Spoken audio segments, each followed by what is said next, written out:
on this network that's already there, we have managed to put the health issue very much into the foreground by combining our forces in MTIC. As you know, where 3 healthcare institutions, Royal Philips and the Technical University Eindhoven, work together in research. And Máxima Medical Center is very proud to be one of the founding fathers of this very successful collaboration. We very much appreciate the opportunity to tell you a bit more about all the exciting research we are doing at the moment in our institution, in part of the collaboration with our partners in MTIC. Well, I particularly value your participation, so many people being present, so many people showing interest in what we're doing. And I think I should not hold up the meeting very long and ask the real scientist here in the room to tell us a bit more what they're actually doing, because it's exciting work. I love to give the floor to Jesper. Who is it? Thank you so much, Jan Harm, for joining us and speaking these kind words of welcome to everybody. We've passed 50 contestants right now, which is great. And as Jan Harm already said, we're kicking off with some very interesting fields of expertise from within MMC. And first of all, when you say MMC, you say perinatal medicine. So I would like to give the floor to Carola van Pol, who together with Giet Oei will present the latest results and projects we have started in the field of perinatal medicine together with our MTIC partners. Carola, yes, this is working, which is great. We're getting better and better every month. Yeah, and Giet will start the first part, since it's always pregnancy first, and then there is the delivery, and then neonatal care starts. So Giet, the floor is yours now. Thank you. Good afternoon. Can I have the next slide, please? Well, I do not see the slide. Yes. Máxima MC as a perinatal center. It's one of the non-academic teaching hospitals of the Netherlands. We only have 10 perinatal centers with highly specialized care. And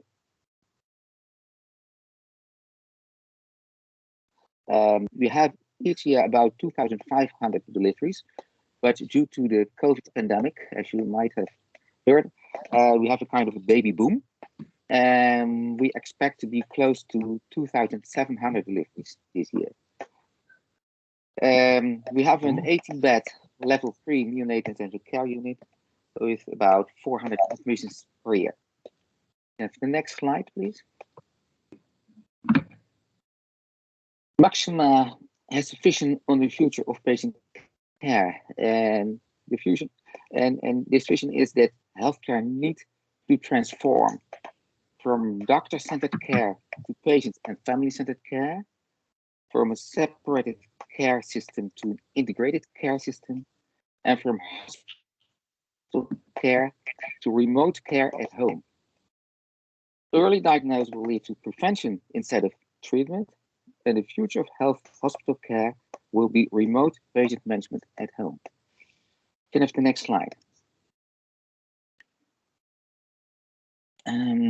Yes, Máxima wants to be a front runner in innovation, science and design, and therefore it helps very much that our hospitals located in the Eindhoven region, the heart of Brainport, and of course the city of design.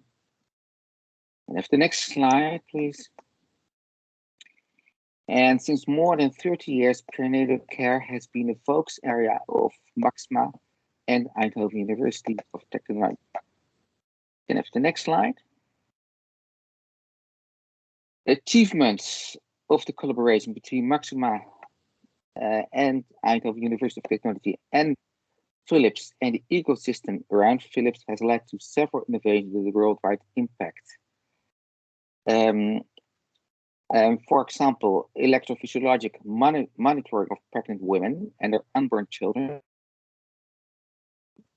has been developed in the past 20 years from bench to bedside in our hospital. Appears to be Yes, the most preferred method for the patients. Can you push this to the next? Yes. What you can see here is the electrohistogram. And please, next slide, yes. And here you can see the fetal electrocardiogram. We started with this fundamental research about 20 years ago, and we have now reached the level of clinical trials and even implementation. In the past years, about 20 engineers and physicians have successfully defended their PhD thesis on this subject. And what we see now is that this new technique, this new technology, outperforms tocodynamimetry and Doppler ultrasounds, which has been the preferred technique since 50 years.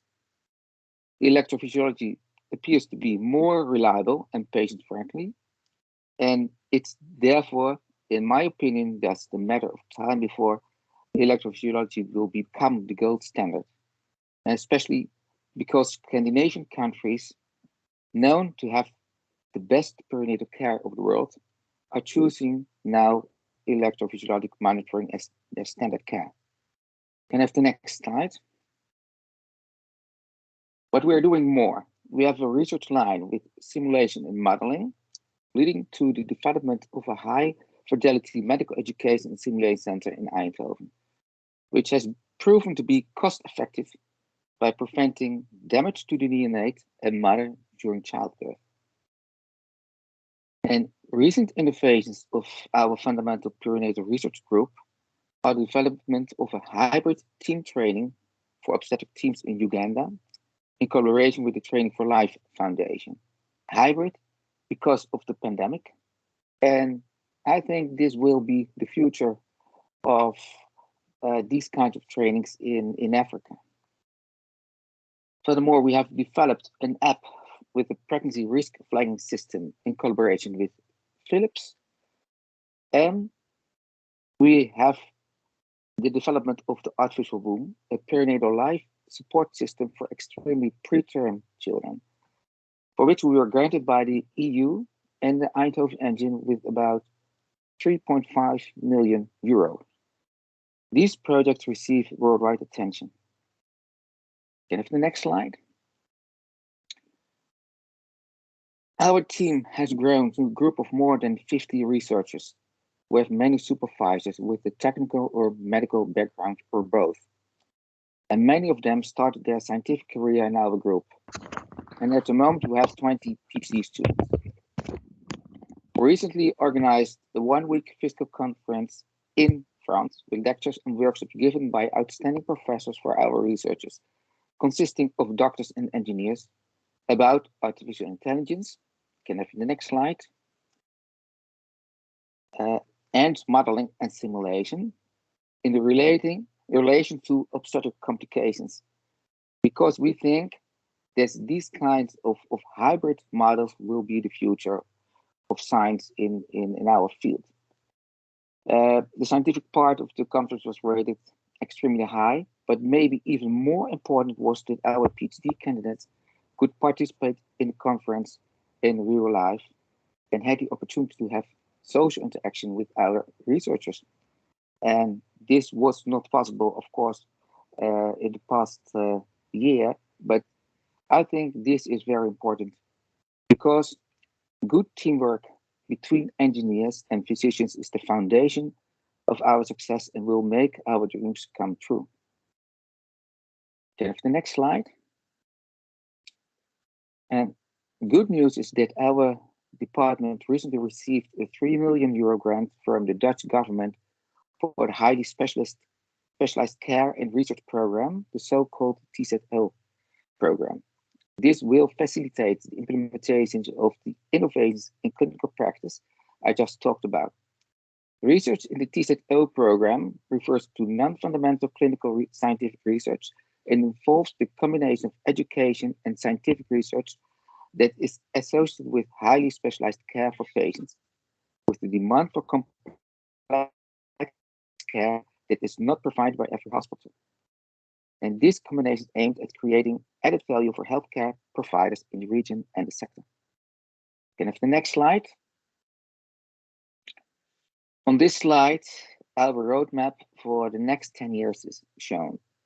And you can see that we are well on our way to implement our vision. Thank you for your attention. For the neonatal part, I give the floor to Carola. Okay, thank you, Giet.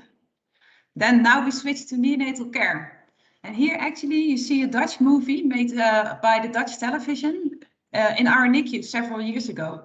And you notice the premature infant being cared for, but you likely also notice all these sticky electrodes and all the tubes and all the sensors around this premature. And you can see that there's a lot to improve still in the neonatal intensive care unit. And that is what we have been working on for the last years, together, of course, with the neonatologists, Peter Andriessen and Hendrik Niemart. And there are so many projects running, we can't talk about all of them, but we would like to give you some highlights of the Impulse and MTIC programs of the last years.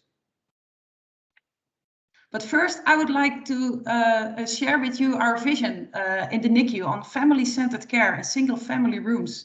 Since here you see a picture of our NICU, which is made typically for one family to give them privacy and to ensure that it is possible to have a joint stay of the patient and the parents in a safe hospital environment with privacy to facilitate breastfeeding and kangaroo care, next to, of course, excellent care. And this kangaroo care is very important, and that brings us to the first project we would like to talk about today. And that is the project performed by Dede Commerce in her PhD time. And Dede did a big literature study on showing that kangaroo care stimulates bonding and that it leads to improved neurodevelopmental outcome, something we already all believed in, but has been shown in literature. But then the question was, can we actually measure this bonding effect? Can we make it quantifiable? And one of the studies that has been performed is together with the University of Technology Eindhoven, of course, to investigate whether heart rate variability can be used as a metric to make it visible and also quantifiable that there is an effect during kangaroo care. And that is what you see in the graph underneath. And you will notice that you have a pre-kangaroo care period in which there is a certain value of this metric. But during kangaroo care, which is indicated by the smiley, you will actually see that this metric changes, indicating that the patients feel more at rest and more comfortable. And this effect we will also see after the kangaroo care period. This has been shown in the work by Dede Commerce, together with Rowan Yoshi. But also an important effect of this study was that due to all the tension, actually during the PhD time of Dede, she showed that the kangaroo care time actually doubled in our NICU, which is clinically very important. So bonding is important. And if you look at bonding, then you can imagine that all sticky electrodes, all tubes, it's problematic. So we should focus more on less obtrusive monitoring techniques. And this has already been a project for many years in our NICU. It started years ago with Professor Bangbang Otomo, Siddhartho, who together with the PhD student Siebrecht from Industrial Design actually made a smart jacket. And they made this prototype showing that it is possible to monitor premature infants without sticky electrodes, but with small electrodes inside a jacket. And this idea has been turned into a spin-off. Siddhartho founded a company. And now the Bambi company is actually developing the Bambi belt. It's almost ready and it's now running in our hospital for the clinical validation studies, showing that in the end, it is possible from an idea to go to a full product within, well, at least not several years, a little bit more, but it's great to see that the ideas turn into a product here. We also investigate other possibilities for contactless monitoring. And one of the ideas we would like to share with you today is the mattress. There has been investigated whether commercial sensors, this MFIT sensor, actually can be used to monitor neonatal motion and neonatal respiration, which you see over here. It has been performed in the work by Rowan Yoshi. And we can detect not only motion, but also respiration. And in the last years, we shifted towards camera-based methods. And here the work from Ilde Lorato and the group from electrical engineering of Gerard de Haan and Sander Stuik actually showed that using infrared cameras, which can also monitor the baby during the night times and in low light conditions, it is actually possible to monitor the respiration using a smart algorithm. And Ilde has succeeded in not only monitoring the respiration motion, but also the flow coming out of the tiny noses of those neonates, making it possible as a prototype to monitor whether an apnea may occur or not, an obstructive apnea, which is very important for the neonatal care in the end. Those are, of course, still proof of concept studies, but we hope they will also turn into products later on. Next to all focus on unobtrusive monitoring techniques, we actually also worked on improving the outcome in the neonatal intensive care unit. And what we see here is our NICU room, and you can imagine that it's not only monitoring itself, but there is a full system because the baby is inside the incubator. There is family around, and usually the nurse is not in the room, which means that if the baby is in the incubator and the patient deteriorates, then actually you need a form of monitoring and an alarm in case the baby needs attention by the caregiver. And that means an alarm has to be distributed. And I'm gonna try whether this works. This is always, I hope you can hear the noise. Because what happens now, you hear, if you can hear it, an alarm, but it's in the background. But what happens is actually that the monitor is sounding alarm, and most medical equipment is still developed in such a way that the alarm is sounding bedside, where now the patient is who cannot respond to an alarm, of course. And we have been implementing this system where the alarm is sent on towards the caregiver via a complex IT system. But the problem is that about 80% of all alarms are clinically not relevant or not actionable, so they don't need a response. And that means there's also here a lot of improvement. And this is a study we performed together with a PhD student, Gabriele Farisco, but also with Philips from the United States and Philips Beublingen. We actually run an alarm optimization project together with the nurses of the NICU to see whether we can improve the alarm workflow, we can improve the alarm monitoring, we can use smarter alarms. And we succeeded in reducing the number of alarms by 30%. And 30% less alarms means also a lot less sound and giving more quietness to the patient and to the family. But everybody can, of course, show that reducing alarms is possible. You just put them off. But we actually also investigated whether we could keep the patients better in target. And for neonatal patients, it's important to keep their saturation in the right target value. And what also was shown in this work is that the saturation was actually 35% of the time better in target after this optimization program than before. Now, this is, of course, important clinical outcome. And we also showed that the time they spend in this dangerous zone of low saturation is actually decreased significantly. This has been, in collaboration with Philips, turned into a clinical evidence series, on which we are also very proud. And this shows the collaboration with industry, and that together we are able to make the full unit and the full system more safe and have an improved patient outcome. But of course, alarming in itself is quite a silly way. You only respond in case the patient needs direct attention. And you can imagine with all the data which is now available in the unit that it might be possible to predict an upcoming deterioration. Well, that is the early warning systems we are working on. And actually, I'm going to give you a teaser because on the 4th of November, there will be a special eMTIC webinar where we have a guest speaker from the University of Virginia who's going to talk about their predictive monitoring of sepsis and all the methods they developed. And then afterwards, Peter Andriessen and I will present the work that we currently perform within the MTIC program.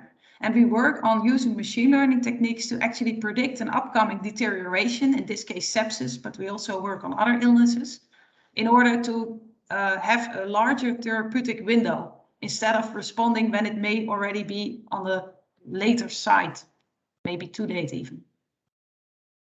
So that also brings me to my last slide. We all developed this 10-year vision at the start of the MTIC program. So in 2018, we said what we wanted with our NICU is to have early warning we wanted to go towards unobtrusive patient monitoring to improve the therapy in our neonatal care units and to develop, for example, dashboards to monitor it in a better way, and also to improve the participation of parents as co-regulation. And with the projects I showed you, which run within MTIC, we actually are on our way also to go towards our 10-year vision and hopefully make our NICU more safe. And of course, have a better outcome for all our patients. So thank you all for listening. So this was the part about the neonatal care and the obstetrics. And now I would hand over the floor, maybe via Jesper, towards the new work that Harold is going to present. Well, thank you so much, Carola. Thank you so much, Geet. Geet, I've been told you're doing this from abroad somewhere. I'm not quite sure where you are, but thanks so much for joining us from abroad. And Carola from, it looks as if you're in the NICU, but we all know that you have strategically chosen your background. I've completely forgotten to introduce myself at the beginning of this webinar, but my name is Jesper Rijpma. I am Head of Communications in Máxima MC. And I'm very happy to join you in this webinar and to present this webinar to you. What we've chosen as MTIC Communications Group, we've chosen topics and webinars that are, we call them snackable. And you very much lived up to that promise, Carola, that and Geet, that it was snackable, but it also means that there is some room for discussion. There's some room for questions. There's also some room for, follow-up questions. So by show of hands, which means that I would like to ask you that if you have a question or you would like to ask something to either Geet or Carola, you can, of course, show your hand through Teams, and I will give you the floor then. And of course, I would like to ask you to start your camera in that case, because if we would be in a physical meeting, you wouldn't put a paper bag over your head either, right? So I would say, if you have a question either to Geet, Uy, or to Carola, or you would like to discuss something, or you have something that you would like to add, maybe from your own point of view or from your own organization, please show me the hand. Which is currently not the case, which means that either you have been very complete and very clear and very informative, and people, oh, look, we have Carmen. Carmen, yes, it's great to have you, Carmen. Please, let us know. Actually, I have a little bit difficult question, to be honest, Geet and Carola. So one of our main ambitions and motto of MTIC is fast track to clinical innovation. So can you elaborate a little bit on that? Is it really helping you to speed things up, or to avoid dead valleys in the collaboration with MTIC, or how? And if not, how can we further improve that? Well, I think we are in a situation that we are in the region where we have industry, we have the hospitals and the University of Technology. So it's actually this was the reason why we started the collaboration. And 20 years ago, it was not already developed, but now it's very easy to have access to the other parties, and it's I think it's very important that immediately after you have conceived the idea, that you are able to discuss this with the people who are going to bring this to the patient. I know a lot of other professors who have done a lot of research, and they have many PhD students with all kinds of theses, but it stayed just in their room and it did not come to the patient, and that is what we have to prevent, and therefore I'm very happy with the MTIC collaboration. Okay, thanks. Carola, do you want to add something to that? Yeah, I wanted to add that actually you saw 2 spin-offs already mentioned in the presentation. And what we see now, and it has been a problem that we shifted towards this new medical device regulation, but there's becoming more and more support also from Philips' side and from the university side to actually fasten up this whole trajectory of clinical studies and turning it into a product. So I think that the collaboration there really helps. And we will see many more companies and spin-offs, hopefully, in the future. Wow, thank you. Thank you very much, Carmen, for asking your question, and thank you, Geet and Carola, to elaborate on that topic of speeding up, fast-tracking innovations, which is, of course, the main objective of MTIC. And as Geet already said, we're lucky enough to be in a region where we have all these players together within a bike ride distance, as we say in MTIC terms, which is, of course, amazing to have. I'm looking whether there are further hands or questions or remarks made by any of the, by now, 58 viewers. Yes, which is a great number. Thanks so much again for joining us. Nicole, I see your hand, and I would like to give you the floor for a question or remark. Yes, thank you. I was also wondering, because sometimes in clinical trials you need quite a lot of patients to get the right numbers to prove that that you really have a good new product. And I was wondering if the university medical centers, if they are already banging the door to collaborate with us on clinical trials and on the new things that we are developing. Yes, as a matter of fact, we are collaborating, of course, with the university hospitals, and this week we are applying for a new subsidy together with all universities of the Netherlands. But we are leader of this call, and this is about the perinatal life support system, and they're all joining, because especially when we are talking about this very high specialized care, there are not so many patients, though the volumes are low, but therefore you have to collaborate, and they all think that this is very important, and the technology has to be developed in universities just like Eindhoven, Delft, or Twente, and this collaboration is quite new for the Netherlands, but very fruitful. Yeah, and to answer from NICU's side, that is mainly where, of course, Hendrik Niemarkt and Peter Andriessen play an important role. They're very active in this network of NICUs, and a lot of studies are actually already performed in a multi-center setting. And mainly now on the alarm management, we're also applying for funding, and there we're one of the leaders of a work package as well. So we do a lot of collaboration there, and they would like to test our new methods as well. Thank you, Carola. Thank you, Geet, and thank you, Nicole, of course, for asking the question. If this brings anybody else to ask a question or to come up with another remark, please show me your hand. Yes, we have Hans van Dijk. Hans van Dijk, please join us. Yes. Mag gewoon Hans zijn hoor. But I'll keep it in English. So I like very much your presentations, and thank you for that.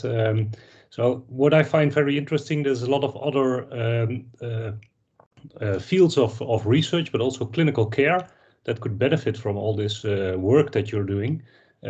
Because vital signs monitoring in an unobtrusive way is not just something that you will do which benefit in your situation, but in a lot of other clinical care situations. And also alarm reducing is something that's very important, I think, in a lot of other situations. And I was wondering your thoughts about broadening the topics, or not the topics, but the solutions that you have to other fields of care. Yes, thank you for the question. As I said, Máxima is really involved with the future of healthcare, and therefore we broaden our vision. And Harold will tell you more about this. This has to do, of course, with the other fields, and cardiology is one of them. Fertility. I think indeed that we were in the first with these kinds of new developments, but when we have this collaboration already now between the university and the industry partners, we can use this infrastructure to speed up our vision, and I'm therefore very, very happy that the fertility center we have now in Máxima is collaborating and can tell us more about this. Thank you, Geet. Thank you, Hans. Maybe something to add, Carola? Yeah, perhaps, but Hans already knows that this collaboration within NICU monitoring is very related to at least sleep monitoring applications. And we work together with the electrical engineering department group of Sander-Stuyck, who is also involved in the work of Hans. So in that case, that you see that within MTIC, actually we share the ideas and it's taken from one field to the other, which I think is a very important collaboration we do within the MTIC program. So, and the other way, so maybe our monitoring technique enters into Kempenhagen, but also other developments with respect to monitoring of Kempenhagen are actually used in the current study by Il Delorato. So knowledge is shared. So it's very important to have this collaboration and maybe even broaden it to other universities and other centers, of course. Well, that's of course great to hear, and I think that is also what Hans really would like to hear. So I think that gives an answer to your question, Hans. Thank you so much for joining us from the TU, as I can see from your background. I'm looking whether there are more people who would like to ask another question or to give a remark or maybe add something. And if that's not the case, then of course Geet already created a very nice bridge toward our next topic, which is the topic of the Vitality Center. And the second part of this webinar, I would like to give the floor to Harold Kemps, who is a cardiologist in MMC, and also and I have to look it up, but you also are connected to the Technical University. You will, of course, shortly introduce yourself, I assume, but we're going to talk about the Vitality Center. So Harold, the next 20 minutes, they're all yours, and thank you for joining us from MMC. Thank you for the kind introduction. Do you have the slides, or because I could not share my screen? I think it's easiest if you share your screen indeed, because then you have the control. If not, I will open it. I'm afraid something is not working. I tried it. So what we're going to do now is I have downloaded, of course, your presentations, which I'm now going to look up.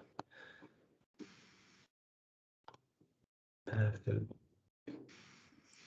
the meanwhile, I can introduce myself. I'm indeed a cardiologist, as you just told, and I've been in Máxima Medical Center for 10 years, somewhat more. And my areas my specialty areas are sports cardiology, heart failure, and rehabilitation. And for the last 2.5 years, I've been working at TUE, also at Industrial Design as an associate professor, also on remote patient management. And I'm also part of MTIC in the daily management team of the cardiovascular group. Yeah, right now I'm going to talk, of course, also a little bit about MTIC, but mainly on the Vitality Center, which is a very new center in Máxima Medical Center. We have founded this after a long preparation period this year. Well, I'm going to talk to you about the Vitality Center. What is it? What are our goals? What are we going to do also? And I would like to focus a little bit on some of the research projects within my own group, which we are performing, which are related to Vitality and MTIC. It is currently opening your presentation, Harold. So from the background, I can see. So if you could tell me when you want to go to the next slide, please do. Yes. And I'll do it for you. Yes. Thank you. Yes, next slide, please. The Vitality Center is a center of expertise in the area of rehabilitation and lifestyle medicine. But it's maybe also a little bit broader than that, also focusing on remote patient management, but I will come to that. So the first question is, of course, why do we need a Vitality Center and why do we want a Vitality Center at the Máxima Medical Center? Well, first of all, we already noticed for a long period that there's a high level of expertise in MMC on rehabilitation and lifestyle management medicine. There's also a very strong ambition to expand and improve the quality of research in MMC. And from within the hospital, we also noticed that there's a call for acceleration of implementation of innovations. So exactly what MTIC stands for, also fast track to clinical innovation. And we believe that cross-fertilization of different groups will take research to the next level, and that's a step we would like to make. Next slide, please. So there's a lot of disciplines and themes involved here within MMC, and I will sum up the most important ones, but it's certainly not limited to these disciplines. First of all, sports medicine. I was trained as a sports physician almost more than 10 years ago as well. After that, I became a cardiologist, but there has also always been a strong focus on lifestyle and rehabilitation. And together with the oncology department, they have a strong record in oncological rehabilitation and prehabilitation. You should maybe click through all the bullets. I will, yes, thanks. Then there's diabetology. Within diabetes management, there's also a strong track record in lifestyle and disease management and self-management. Orthopedic surgery has a growing interested and research group on rehabilitation after prosthetic surgery, and also within AI, they developed a digital twin knee, so to predict outcomes of treatments of knee interventions. Then there's my own department, I will go into that later, cardiology. Then there's pulmonology. There's a very successful rehabilitation program, also started with a research with a PhD thesis by one of our physical therapists. Within surgery, we all know there's a strong track record in prehabilitation, also internationally. Obstetrics and perinatal care, Geet mentioned it, there's also more and more focus on lifestyle in pre-eclamptic patients and pregnancy. And neonatology is also focusing more and more on remote patient management after discharge. Next slide, please. So what are the long-term goals? What do we want to achieve within the Vitality Center? Of course, we want to make healthcare better. We want to achieve better results.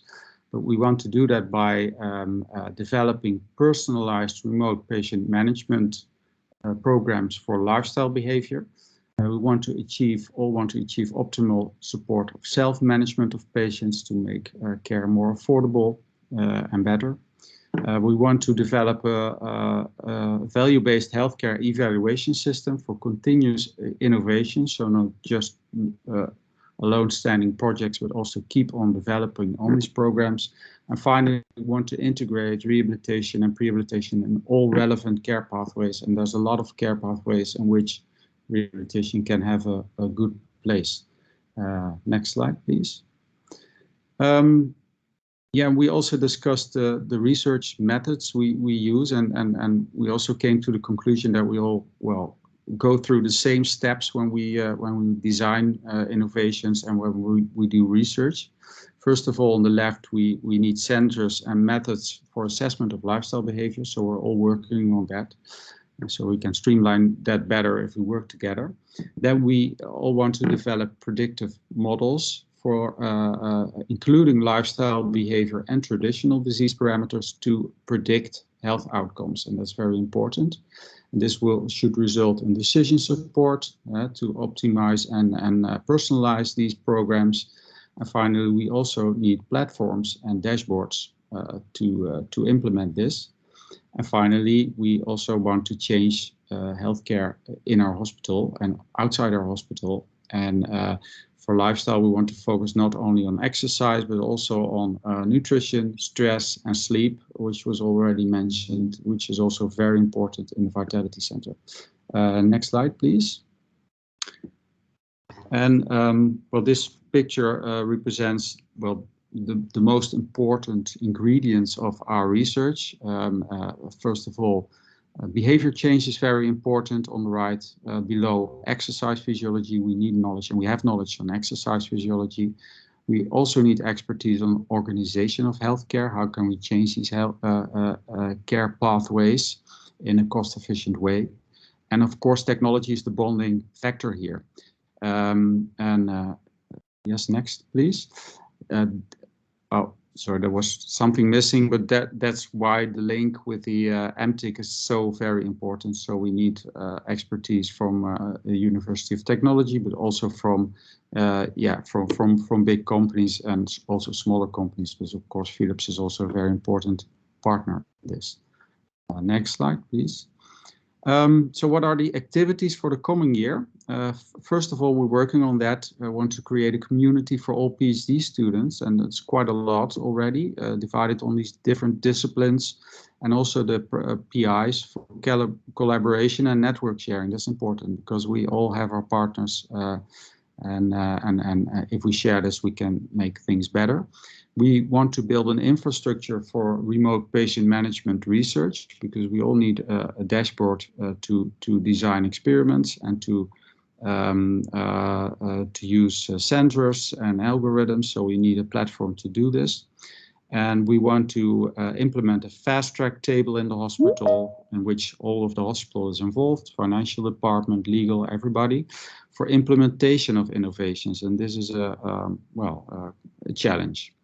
And finally, of course, we want to align with MTIC, because with all these partners, we can increase, we can improve the quality of research and the impact of the research.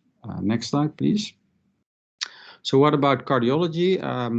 Well, we have 3 main research programs. First, sport cardiology on the left, rehabilitation and lifestyle medicine, and heart failure. And if you see this picture, for those who are not working in healthcare, I always explain it like this. First, you have a patient who does not have any symptoms on the left, but has an increased risk of sudden death or cardiac events. So that's sports cardiology or preventive cardiology. The second pillar is rehabilitation. So the patient has had an acute event, usually an infarction, acute coronary syndrome, and has to recover and come back to his almost previous level.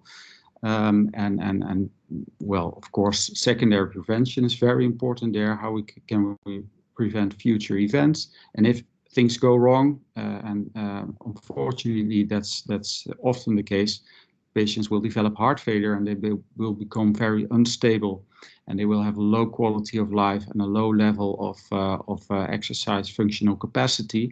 And these patients go in and out of the hospital. So this is the heart failure program.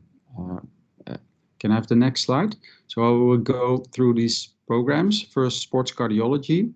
So the patients who do not, well, we shouldn't call them patients, actually, subjects who do not have complaints but are at high risk. So it's a challenge to identify by these subjects. So our focus is on detecting coronary artery disease, vascular disease of the heart, which is not clinical yet, which is not overt yet. And second, we want to develop predictive models to predict cardiovascular events during sports activities. And finally, we want to go towards exercise coaching apps for athletes at risk, so real-time warning systems. Next slide, please. And one of the projects which is well, focusing on this right now is the Inner for Health project, which is a European project driven by Philips. In Holland, we are partner and also PSV, and we are focusing on the typical person who is at risk, the mammal, the middle-aged man in lycra. So it's somebody who goes on the racing bike and very intensively and may have already vascular disease.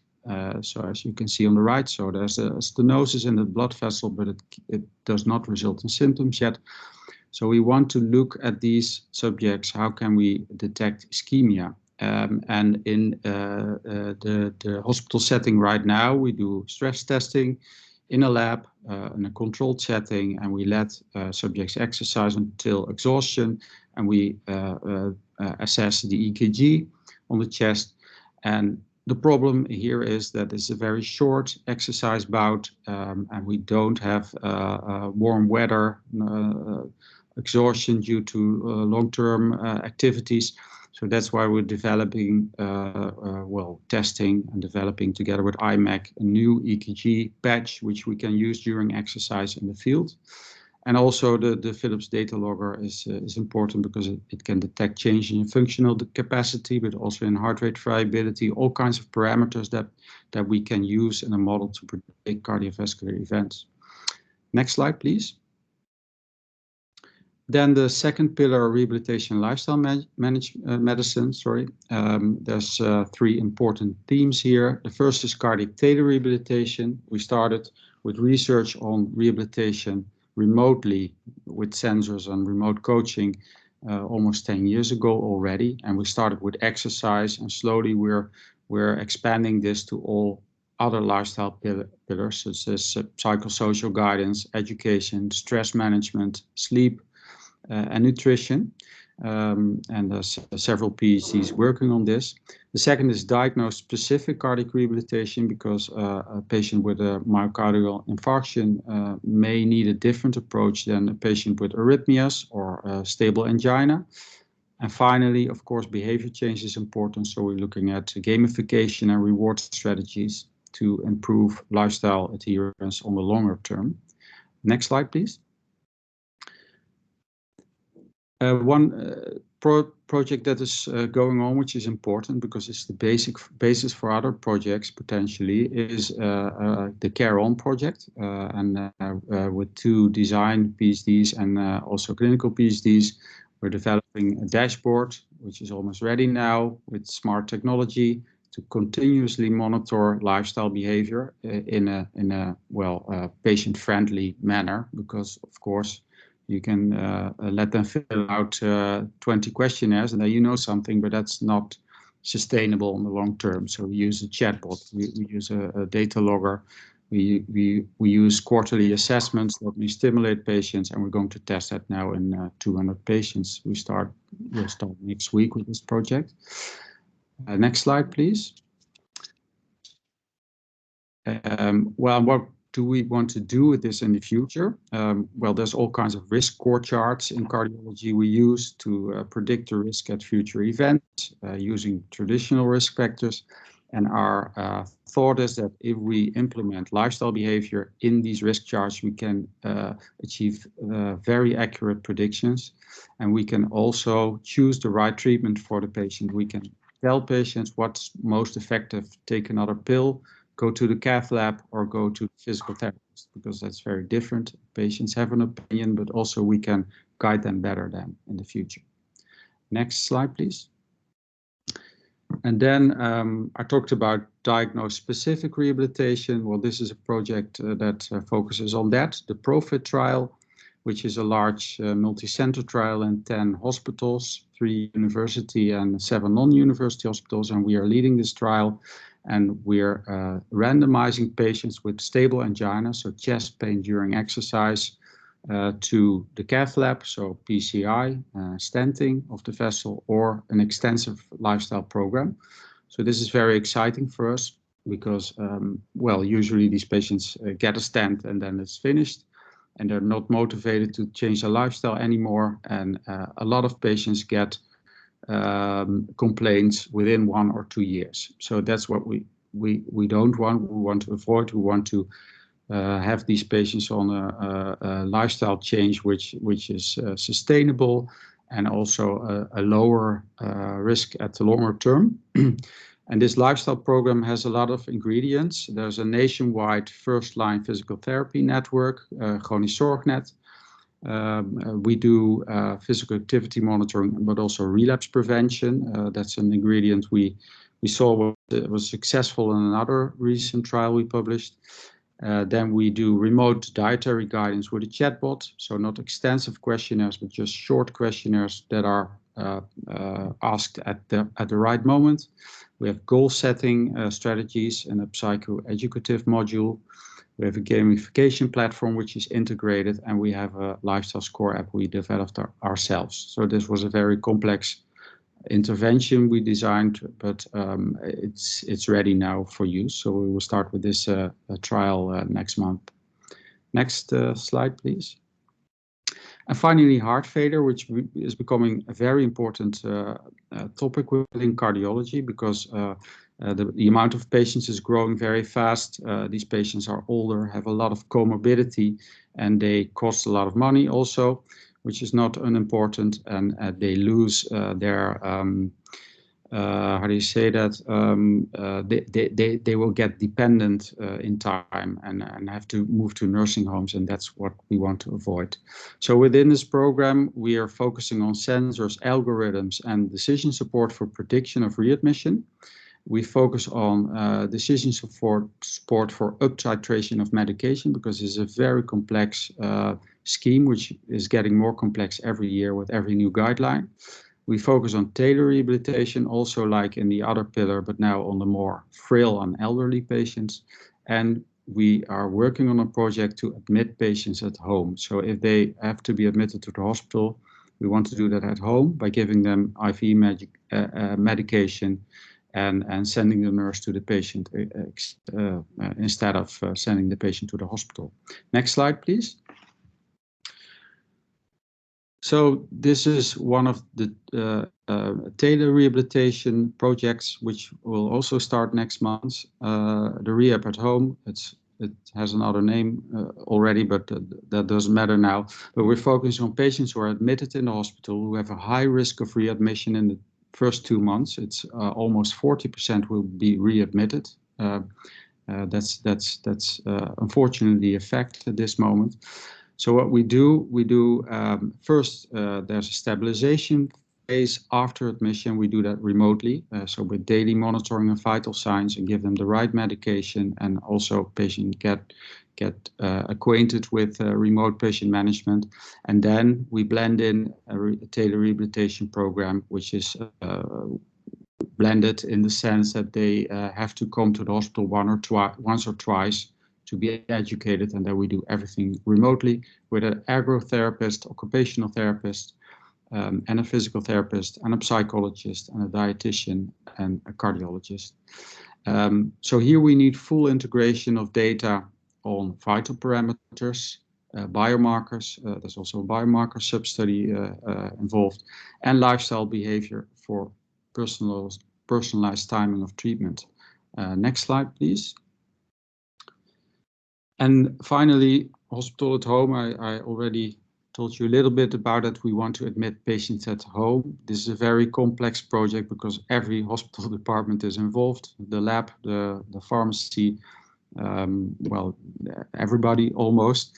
And we need to really rethink how we organize healthcare here, because the nurses have to have a car, have to be equipped, have to go to be supervised remotely. We have to get data in and out of the EPD. So this is very complex. It's work in progress, and we hope to get this on the road in 1 year. I think this was my last slide. Yes, thank you very much. I'm happy to take questions. Thank you so much, Harold, for talking us through the new Vitality Center. And I'm very much looking forward whether there are people who have questions regarding this new center and your talk. I will now stop the presentation. And if there's anybody who would like to ask a question or to add a remark or to, please. Yes, Nicole. Yes, thank you very much, Harold. It's very exciting. Can this lifestyle score app, can it also be used by other centers already, by anyone that's interested to use this lifestyle score app? Of course, yeah, that's also the aim of the lifestyle score app. So I think we should start looking inside the Vitality Center and MMC if other groups are interested. And well, it's still not a really commercial project, but we can think about that, how we can do this. Yeah. Perhaps also in the Rotterdam or in other activities that are ongoing in our region or nationwide. Yeah. It's very generic, can be used in many other use cases, I think, yeah. Thank you so much, Harold and Nicole. I have 2 more questions. I will start with the lady first. Jeanne Dieleman, please.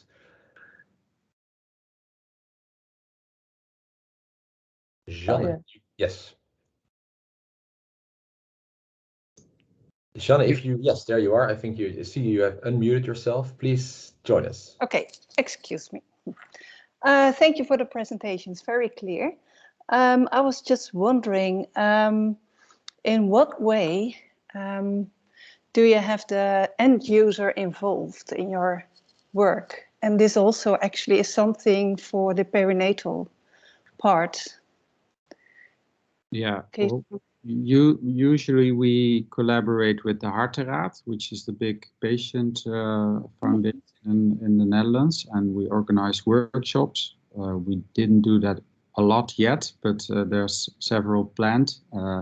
But I think you need something. You need to develop something first, a prototype or something, and then talk to patients. But I think it's very useful, and to involve them in an early stage. Mm-hmm. Okay. Geet would like to add something from the first part. Yes, of course, very important. We have a mother council in our region, and when we have new projects, then we always have patients involved, parents involved. For example, we were at the beginning of this week in Aachen, where we were discussing the new perinatal life support system. And there we had parents taking part in all the discussions. Parents who experienced that their baby was born extremely preterm. Well, their input is invaluable. Very, very, very, very good that they are participating already in a very early stage. Thank you. Thank you, Shanna. I'm very sorry to have to interrupt you, but as we are approaching the end of the MTIC webinar, MMC webinar, I would like to wrap it up by creating a complete circle and ending with Jan Harm Swaveling, who has also raised his hand. And I would like to give you the floor for some final remarks before we'll end this webinar. Thank you. I just had a question, very briefly, because the challenge of treating patients at home is quite big, I think. Shouldn't we first start by sort of building a mock-up of the home situation in our hospital, which is safer, which is nearer, and gives us a moment to start really experimenting without all the dangers of really treating a patient far from the hospital? Is that the way we want to go, Harold? Yes. Well, actually, this is part of the plan, also to do testing of new technology first in the hospital, in patients who are admitted here, before we start doing this outside the hospital. On the other hand, there's a lot of experience in one center, or maybe two in Europe that we know of, and one is Zwolle, and we are in close contact with them. And they've been doing this for years now. So they did not do a lot, did not publish a lot about it, but it's very successful there. So we learn also a lot from them. But safe lab testing is very important. I agree. Yes, absolutely. Thank you very much, Harold. Thank you very much, Jan Harm. As it is 2 o'clock, we're going to end this webinar, not before I've thanked you all for being here, for joining this webinar. Please have a look at the MTIC newsletter for some when the next webinars will be held and who will hold them. And of course, there was this quick, it passed by quickly that we have a webinar on the 4th of November. Carola already mentioned it, and information about that webinar will also be spread through the MTIC communication. So please, if you want to join, you can ask Chantal, you can ask me, or just look, keep a close look on the newsletter and every communication, because it will probably be mentioned sometimes before the 4th of November. Thank you all once more, and this is the end. Thanks so much, and we'll see you next time. Bye-bye. Thank you for the meeting. Thank you. Thank you. Bye-bye. Bye-bye. Bye-bye.